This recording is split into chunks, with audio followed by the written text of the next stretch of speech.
Okay, guys, here we go. It's the first one for many to come.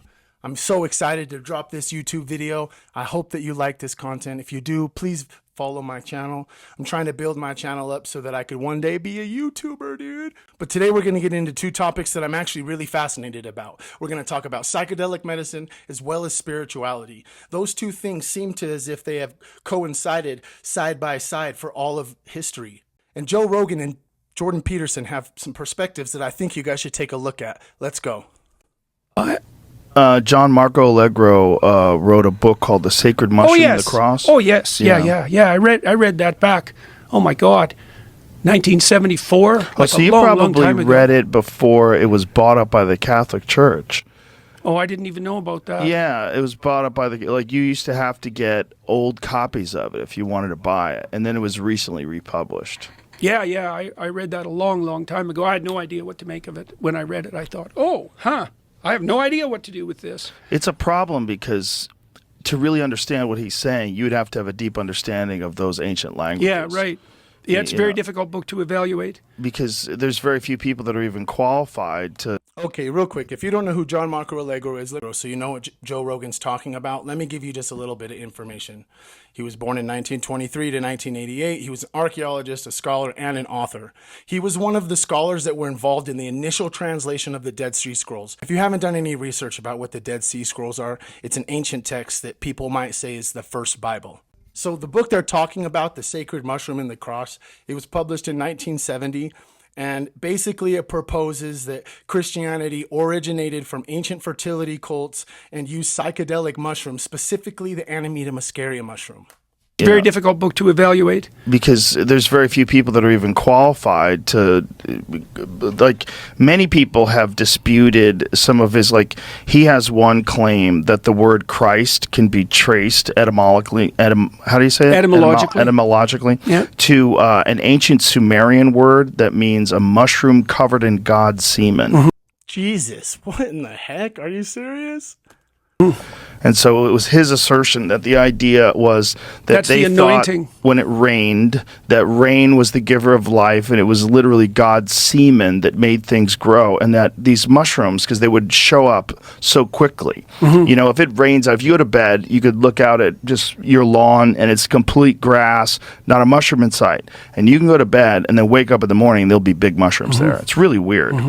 So the reason that those big mushrooms there and they just seem to pop up everywhere is because their mycelium network actually is underground everywhere. It's underneath all of the grass, underneath all of the plants. The mycelium network that the fungi use actually is like a nutrition superhighway that provides nutrition as well as water and all the other things that they might need to all of the plants. The mushroom mycelium actually helps all the plants around, and so that's why it's surrounded, and it might seem as if mushrooms can just pop up any given time. And that these things, when they would eat these psilocybin mushrooms that would appear out of nowhere, they genuinely were referring to them as God, that this was like a gift from God, and that was tracing back to the origin of the word Christ. But it's very tortured, to really understand and to be able to dispute it. Okay, first and foremost, let me just say this. I love Jesus. I don't necessarily agree with the way that he is portrayed maybe today, but I love Jesus. I talk a lot about Jesus. I talk a lot about Yeshua, and I don't even believe that the word Christ somehow originated meaning God's fulfillment on the mushrooms when it rains. Hey guys, what's up? This is a new thing that I'm going to start doing. I'm going to start trying to post YouTube videos regularly. I'm going to try and start building a brand and start selling merch and start putting myself out there. This would be the spot where I would say, this video is sponsored by blank. Go to their website /trip-over-drip. This is where if you wanted to be this business, you could email me at trip_drip@icloud.com. But I appreciate you guys coming up in here. I hope you like the video. There's a lot more to come. You'd have to have a deep understanding of Aramaic. You'd have to have a deep understanding of Aramaic. You'd have to have a deep understanding of the original doctrines, what is the actual translation? What does it mean? You'd have to understand the ancient Hebrew version of it. How does it differ? All the webs. Hebrew is actually one of the craziest languages. You're going to actually find out now, like the Aramaic. Joe Rogan's about to explain it. Oh, God, it's so crazy. When we read it in English, I mean, what was the original version? The original version, all the ancient letters in ancient Hebrew also doubled as numbers, right? So words had numerical value. Like the word God and the word love apparently have the same numerical value. That is a bizarre concept for us to try to wrap our heads around. A language which that words also have numbers in them, that your letters also mean numbers, and that there's value, certain numerical value to certain words. And that now, just real quick, there is this phrase called gematria, which is basically the same thing, that every single letter or combination of letters signifies a specific number, and the numbers, obviously through numerology, they obviously mean things. And so people use this to basically decipher words for spiritual enlightenment or to decode things. You would use them in the context of these conversations. You would understand where I don't understand. I don't have that. I have English. It's like we have math, we have language. They're separate. And you're missing something in what they're trying to say. So what John Marco Allegro is doing, he's taking the oldest version of these stories on record, right? He's taking the Dead Sea Scrolls. He's taking stuff that's literally written on animal skins, and one of the ways that they deciphered it to try to put it all together, they had to take the DNA samples of these parchments to try to figure out which ones are from which cows. That's crazy. They're from different cows. And that's part of the way they figured out how to put all the stuff together. This guy studies this for 14 years. And he was the only ordained minister that was a part of this deciphering committee. I think there was 14 people. I don't remember how many people. It might have been 20. But he was the only one of them that was agnostic. So he had become, when he had started studying theology, he kind of lost his faith, apparently. He started realizing there's so many versions of these stories. They're coming from different places. He became sort of like, hey, I think I'm agnostic. I'm just going to step back and have this approach of not knowing, not having a doctrine, not having an ideology that I'm attached to myself to. And so then when he goes through all of this is a straight-laced scientist, by the way. This is not like some guy looking for psychedelics to be a part of everything. Yes, it's a very serious book. Right. And there's a lot of those people that are doing that. They're looking for psychedelics to be a part of everything, sort of to validate or justify their own use of these things. He wasn't doing that at all. And he wasn't like Wasson, where a guy who went down and experienced the psychedelic experiences in Mexico and then came back and described them for mainstream literature. This guy was doing it like a scholar. And his whole purpose was just to decipher the Dead Sea Scrolls. But it was so compelling to him when it was over, he had to break ranks, and he had to write this book. He actually got fired and let go from his academic career at the University of Manchester because of this book. And then they took that book out of circulation, I believe. Find out what happened with the Sacred Mushroom and the Cross, how it was, because he published another book shortly afterwards that was the Dead Sea Scrolls and the Christian Myth. And I think it felt to me when I read that one, it's almost like he has to write a book because... Now, I just want to let you know, if you've done any research about ancient texts or literature from ancient times, they talk about a lot of crazy stuff. They talk about aliens. They talk about gods and wars happening and technology that we don't even think was possible. These ancient texts talk about a lot of wild stuff. So this being in one of the ancient texts or someone interpreting the Dead Sea Scrolls like this, it's not something that's out of the norm. Just wanted to give you clarification if you've never done any research on ancient texts yourself. Because they took the other one away, because it's kind of like saying most of the same stuff. But he believed that that what they were writing about, a lot of it was fertility rituals and psychedelic experiences, and that they were hiding a lot of these stories, like they were hiding the knowledge underneath these stories to try to, in parables and all these different ways, to try to obscure it from the Romans and obscure it from the people that conquered them, so they wouldn't know they would know the secrets of this thing, this ritual in which they would experience God. So why is it that psychedelic use has played the role that it's played in your interests and your pursuit of knowledge? Now, I'm going to let you know right now, Joe Rogan really goes in. I'm going to pause here and there because I want to give you actually a little bit more context to what Joe Rogan and Jordan Peterson might be saying, so you have some additional information that might help you ingest this information instead of being something that is foreign. Ready? Here we go. What do you think it's done for you that's been valuable? I think we're in a weird place in society where the term drug is a blanket, and it covers things that have vastly different effects. It covers caffeine, it covers nicotine, and it covers dimethyltryptamine, which is crazy. It's crazy that all those things are drugs. Adderall's a drug. Benzodiazepine is a drug. Xanax, there's a million of them. They're all different, and they're all drugs. And the idea that psychedelics are a drug, for lack of a better term. Now, I just want to let you know, for my personal preference and my personal opinion, is I don't think psychedelics are drugs. I think that used in the wrong way or in the wrong context or the wrong intent, yeah, they could be classified or perceived as someone using drugs. But if these technologies and these medicines are used in the proper way, in the proper ceremonies, with the proper intent, they have magnificent results. Life-changing experiences that can only help you and better you and make you love yourself more and continue to grow. That is my personal opinion. Even though in the state that I live in, the substances are illegal, I still like to do research and find out all the information that I can about them. We're going to get back in the video. That's what we use. I don't think that's what they are at all. I think they are probably why we became people. I think they are probably why society advanced, and I think every great ancient culture probably celebrated them and used them.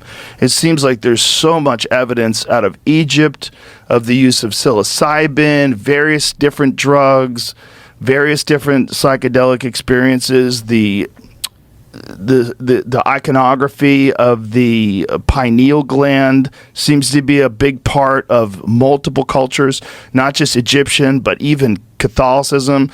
If you go to the Vatican, there's this enormous pine cone that is a statue there. And I was very lucky when I went to the Vatican. We got a guide. We hired a private guide that was a scholar from France. And when he's not working in the summers, he gives these tours, and they're very thorough. And I'm just going to say, the Vatican has 5 miles of tunnels underneath in its vault. There are artifacts from all of history under there that humans or humanity has never seen before. So the fact that the Catholic religion celebrates and promotes the pineal gland, which in Eastern cultures is the third eye.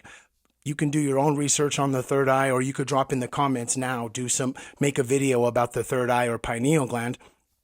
But it's crazy that they were that in tune with humanity and the human body that they knew about the pineal gland. And he was a brilliant guy. I wish I could remember his name. I should probably find it out to give him credit. Brilliant guy. So he takes us through, showing us all this artwork. It's incredible, explaining why they had little penises, and that it was explaining the whole thing, that big penises were thought to be barbaric, and it was not representative of like someone of class and dignity and education. And so we get to this pine cone. At least if I lived back then, I would have been classy. And he says to me, he goes, "Do you know what this represents?" And I said, "Is it the pineal gland?" And he goes, "Yes." And then we start this conversation of why these Catholics would have this enormous representation of the pineal gland, which they reference as the seat of the soul. And that this gland, which is in the center of your brain, is thought to be literally a third eye. And on reptiles, it actually has a cornea and a lens, this gland. Like, literally, it's exactly where the third eye of Eastern mysticism is. And they've got a representation of it right here. And it's thought to be where dimethyltryptamine is produced. Mm-hmm. Mm-hmm. And this whole this whole connection to it is so old that it seems like you go back to the John Marco Allegro stuff, you go back to the Dead Sea Scrolls, which are the oldest version of the Bible, the only version that I believe the only version they have in Aramaic of all those stories. And if he's right, if John Marco Allegro is right, it all kind of makes sense that these people were having these experiences much like the Greeks were with the Eleusinian mysteries, much like multiple different cultures in the Amazon, all over the world have experienced these profound ceremony experiences that lead to these journeys into the spirit world, these connections with higher consciousness, this something that when you're experiencing it seems very, very real, but also very preposterous when you try to explain it to people that aren't experienced. You know, it's like Hendrix. Like, are you experienced? Have you ever been experienced? Well, I have. Mm-hmm. Like, it's that. Like, mm-hmm. with that understanding that that's possible, the world changes. Because now you know that that's possible. You could live your whole life and not know that the most shocking, profound thing in existence is 3 hits away. Now, let me just tell you, I have been blessed with the opportunity in my past to ingest dimethyltryptamine, and it was mind-blowing. Your body produces this chemical in almost every cell. It's mass-produced when you pass away. So what I experienced was a complete disconnect from my body, and I went somewhere else where it was only my consciousness. It wasn't my body. So one thing that is interesting to me about dimethyltryptamine specifically is that when you pass away, your brain mass produces it. What I experienced is I went to a different reality, you might say. So there is no possible way that I could ever feel or believe without a doubt, I know that there is another phase after we pass on. 3 hits away, and all of a sudden you're in a completely different universe in 20, 30 seconds. That's nuts. And the fact that that is dismissed, that people look at it as like, oh, you're just escaping reality, and you're like, it might be the source of civilization itself. Mm-hmm. It might be the source of language. It might be the source of the expansion of the human mind over a period of 2 million years, the doubling of the human brain over a period of 2 million years, which Terence McKenna felt directly coincides with the shifting of the tropical rainforest turning into grasslands, which would force these primates to experiment with new food sources, and these ungulate cows that were everywhere that would shit, and then these psilocybin mushrooms would grow in their shit. Observed primates flipping over these cow patties, looking for beetles and grubs and things to eat. It's everywhere. Like, you could see it all over Africa. If there's something on that, they're going to try it out. And if these things are trying it out and they're doing this over a period of 2 million years, and they develop language and culture and weapons, and they start thinking about things, and they become different than every animal around them. Now, real quick, I just want to make a good point that the monkeys wouldn't know the difference if they had to migrate because of climate change in their area. And they had to migrate to find food to an area where there might be a cow that underneath those cows, psilocybin mushrooms grow. I don't know if you know this, but you can look up on the internet. The psilocybin mushrooms grow in cow patties. That's a lot of the culture around mushrooms, is the whole idea about having to pick through shit. But it kind of makes sense too if you've ever experienced a mushroom experience, what Joe Rogan is about to talk about. Let's get into it. And this was McKenna's stoned ape theory, which I'm sure you're familiar with. Mm-hmm. And Dennis McKenna, who is, a legitimate scientist, Dennis explains it even better, because he explains it with the actual mechanisms that your brain, the things that fire up when you encounter high-dose psilocybin experiences that would lead you to the development of language. Glossolalia, the connection of sounds and objects and bringing things together in a manner of communication. Also, they realized that in low doses, it increases visual acuity. Mm-hmm. It makes people more amorous, makes people hornier. They're going to have more sex. They're going to be better hunters because they could see better.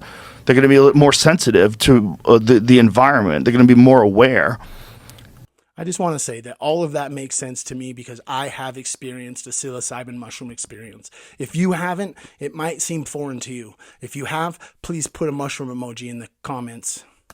Edge detection's different. There's like so many different things that happen that if you're thinking about what made people, it's a mystery. We want to pretend that we understand things because of the fossil record and this and that. Sure, we kind of understand, but every now and then we find a new human that we didn't even know exists, like Denisovans. What was that?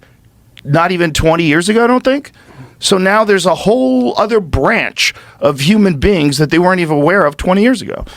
How crazy is that? That there's a different species of human that we just barely found 20 years ago. Whatever the fuck happened that took us from all the other primates that are still here and made us this, it's pretty profound. And I have a feeling that psychedelics were at least involved in that process. That's my belief. And my belief is that the Sweeping Psychedelics Act of 1970 that they passed essentially to target civil rights activists and anti-war activists. That's what they did. They wanted to go after the hippies. And they went after the hippies with MK Ultra, with Tom O'Neill so brilliantly outlines in his book Chaos. Now, MK Ultra is based off of a true story, but is fictional storyline of Stranger Things and all of the other film or cinematography perspectives of people being taken into black book facilities and having experiments done on them, whether that's with substances or torture, trying to find your kinetic or your telekinetic abilities through trauma. These were all real things. You can do your own research. MK Ultra was a real thing. They went after it and they created the Manson family. They created that family. They taught that guy how to do that so that that guy would kill people and he would be a psychopath, and now hippies would be psychopaths. And then all this anti-war shit would just get stopped by sensible people. Then Schedule 1, everything. Psilocybin, marijuana, all down the board. Everything becomes Schedule 1, the most illegal of illegal things.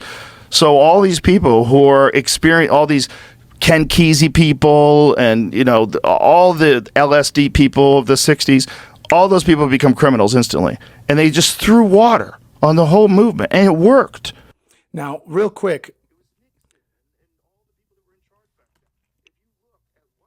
I just want to let you guys a little bit of information regarding the war on drugs and Richard Nixon. The war on drugs was declared public enemy number 1 in 1971. Nixon signed this act into law, which reorganized the federal drug control agencies and established penalties for drug offenses. Forming the DEA, in 1973, Nixon created the Drug Enforcement Administration. By merging the Office of Drug and Law Enforcement, the Bureau of Narcotics and Dangerous Drugs, and other federal offices, this was aimed at consolidating federal efforts against drug trafficking and distribution. Nixon's administration particularly targeted marijuana and heroin. His policies were driven by concerns over drug use among the youth in urban areas. The politics and the war on drugs, there's significant debate about Nixon's motives, with some historians arguing that his drug policies were politically motivated. John Ehrlichman,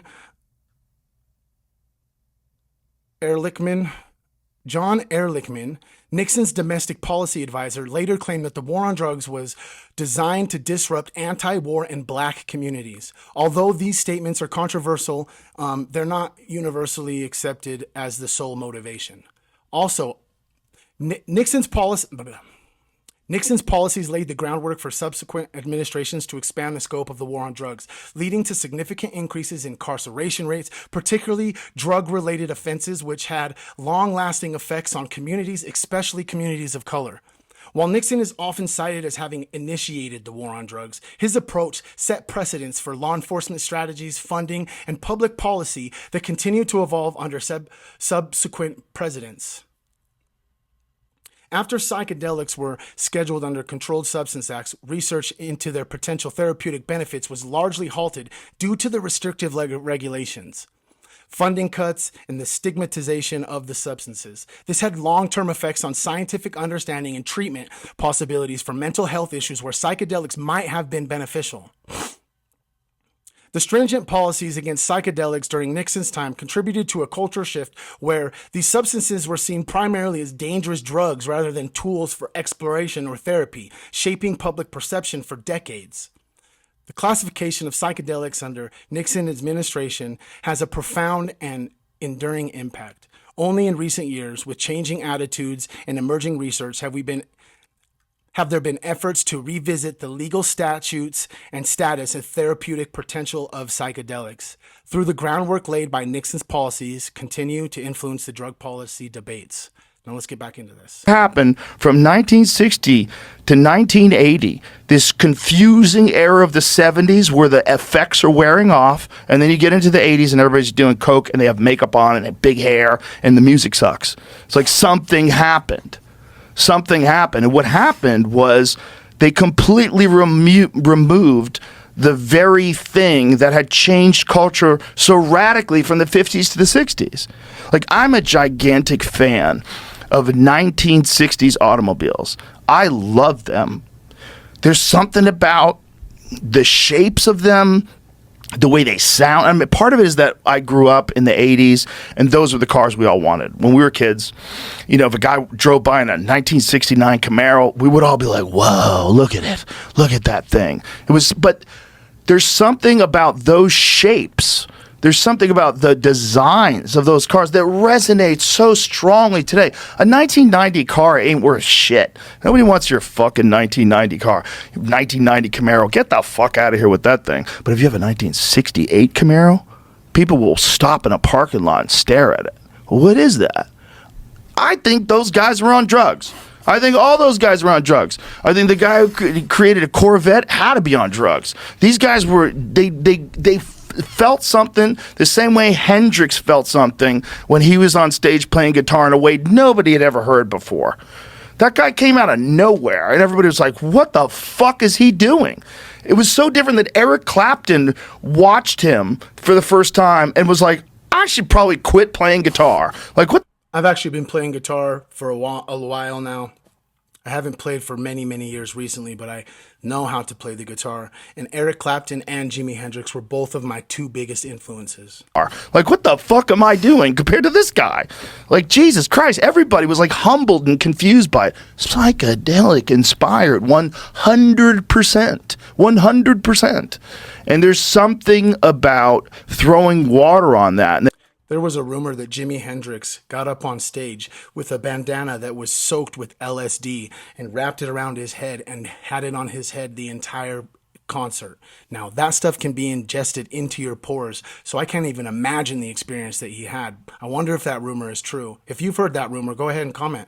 The 1970s that I think has done a massive disservice to our civilization, a massive disservice, because it's equated these things with people that have poor discipline and bad social skills and ne'er-do-wells who fail in society, and that's not true.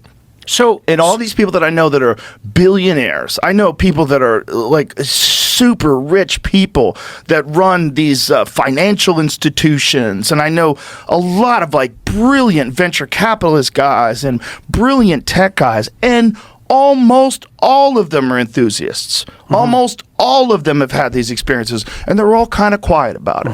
And it's very unfortunate. It's very unfortunate because of these stupid laws that were passed 50 years ago. We've gotten ourselves in this weird crunch where we've made things illegal that could massively help people progress in life and sort things out if we could figure out how to manage them correctly, if we could run proper studies about what is the correct dose. Is there a person that has a certain sort of biological makeup that makes these drugs problematic? Should we find out? Maybe someone's allergic to them.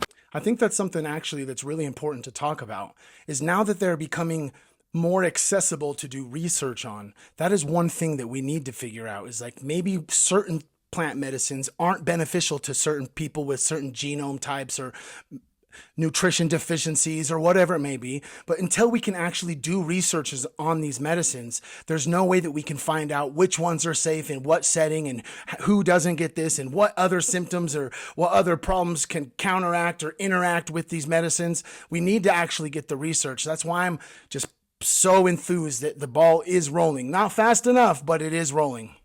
There's many medications and many different compounds and many plants and natural things that people are allergic to. Let's avoid that. Let's try to figure out what works for some people, what doesn't work. Let's have legitimate counselors that could guide people through experiences, people that have experienced it themselves and can understand how to do this with intent and possibly aid your life. They have been shown to be hugely beneficial for soldiers, for our military men and women coming back from overseas. To be honest, through my experiences, these medicines, they actually really help you process traumatic situations from a neutral mindset. So you're not emotionally connected to the situation and can process it in a different light. Experiencing horrific trauma to help them get past that. And yet they're illegal still. And we're both middle-aged men, right? So who is telling us what we can and can't do? This is preposterous. This is other men our age that haven't had these experiences maintaining this control on them in a completely ignorant way. They don't even know what they are. They don't know what these things are. They don't know what the experience is, and yet they want it to be kept out of the hands of kids. Which it is true. We shouldn't allow them to have them, kids specifically. But the idea that people who have never even experienced these medicines and or allowed any sort of research on these medicines, how can they tell us that we are not allowed to do them? How is that right? I don't think that's right. I think that there are other substances, specifically like alcohol, that is way worse for you, but it's just readily available on every single corner store all across the world.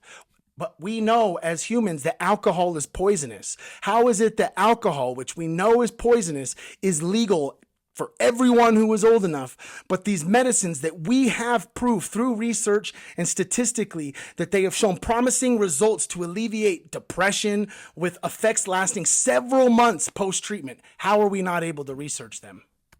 We've got to keep it off the streets. We've got to keep drugs away from our society. And you don't know what you're talking about. It might be why we're here, and it also, the absence of it, might be why we're so fucked up. It might be why we're so disconnected, why we're so disjointed, and our society is so hypocritical.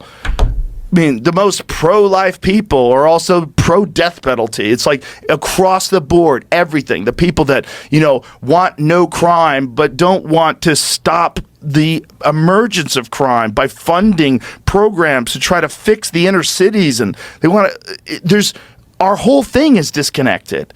And I have a feeling that a big part of that is that we have not been given access to tools that have helped people literally become what we are today. I completely agree with that. I think that these medicines have been being used by civilizations and cultures through all of history, whether that's through spiritual rituals or church things or ceremonies or even just recreationally. I think these medicines have been around for quite some time. That there is no way that they didn't help the humans develop throughout all of history. And as of only the last 40, 50 years, we haven't been able to even use these medicines. We haven't been able to access these medicines. And I can see with my own eyes, as well as I know that you can, how fucked up the world is currently. How crazy and evil and violent and selfish and dishonest the majority of the consensus of planet Earth is. Maybe it's because we don't have these medicines. Moving forward, that's the end of the clip. I want to know what you think. Maybe drop down in the comments if you agree or if you disagree. Maybe if you have some information additionally about Richard Nixon that you might want to drop in the comments. But I want to make this educational, not just about my opinion. So I'm going to go through a couple specific plant medicines, what they are, and the research that we have actually done and the results that they have shown. So the first one is psilocybin, which is in magic mushrooms. The primary use research includes treatments for depression, anxiety, and end-of-life psychological distress. One of the things they're researching is alleviating the stress of what a human might experience at the end of their life through this psychedelic treatment, and they have shown promising results. It's being explored for its potential to treat treatment-resistant depression, which is kind of phenomenal if you actually think about it. The next one I wanted to talk about just so happens to be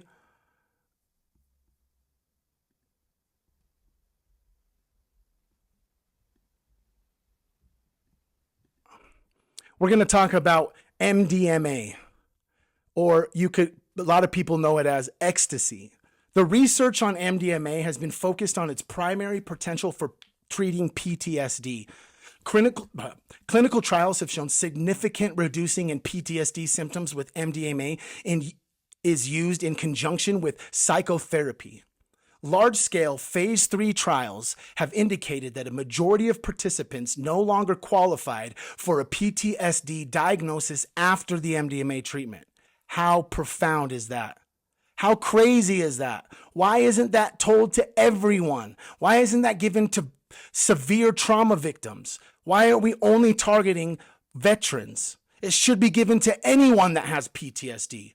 At least that's what I think. I don't know if you agree. Maybe you want to drop in the comments if you think it should be available for everyone, or if you just outright think that these are drugs. Let me know. The next one I wanted to talk about was lysergic acid dithylamide. The next one I wanted to talk about was LSD. It's a classic psychedelic, investigated for its potential treating in anxiety, depression, and addiction. There is a famous quote that I say to people all of the time, that Bill from the big book, of AA, there's actually a quote of him saying that one of the main contributions to him getting sober was an LSD trip. That's not fact that you need to that's not something that you could just really say out when you're founding AA, which is an anti-addiction program. But these medicines are so profound that the founder of AA contributes his sobriety to an LSD trip. How crazy is that?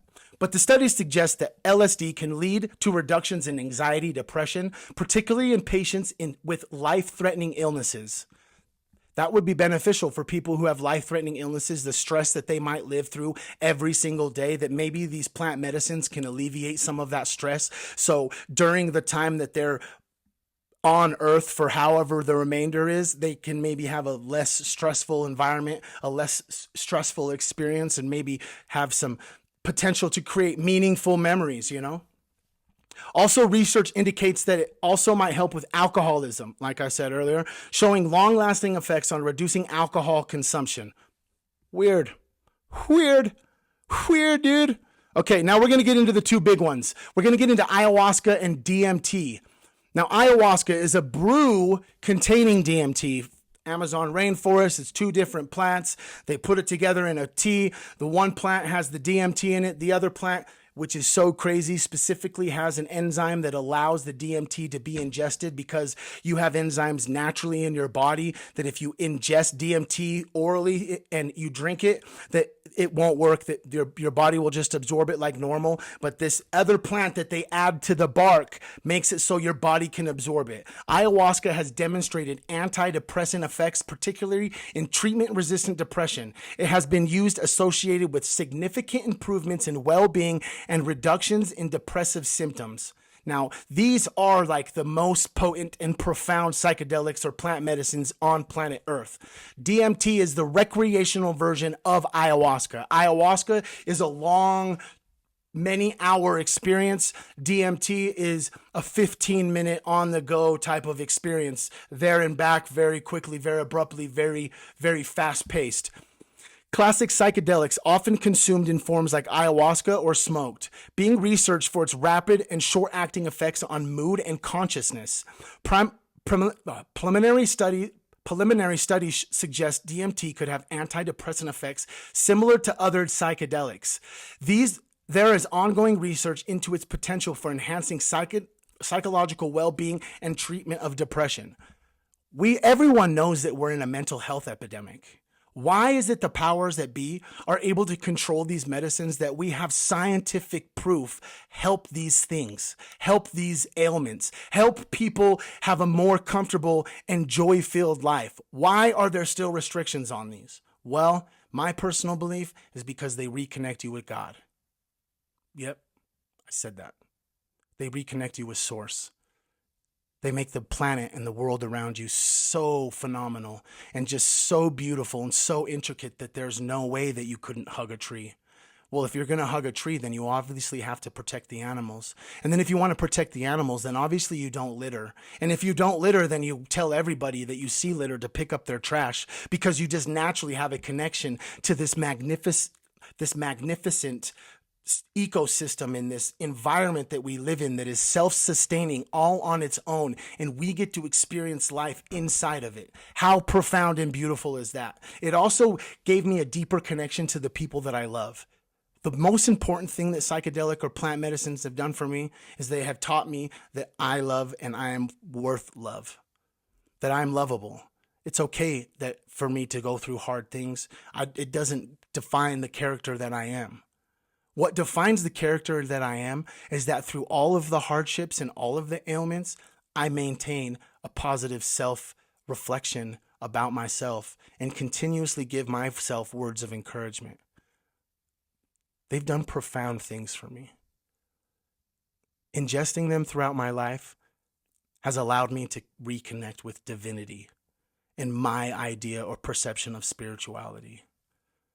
Because if you know me in real life, I love deeply, and I like to have deep conversations about life, love, spirituality, existence, reality, quantum mechanics, etc.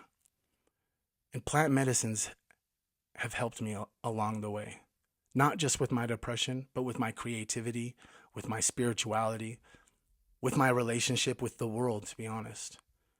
Hopefully there will be a time where the perception from society isn't so negative about these medicines.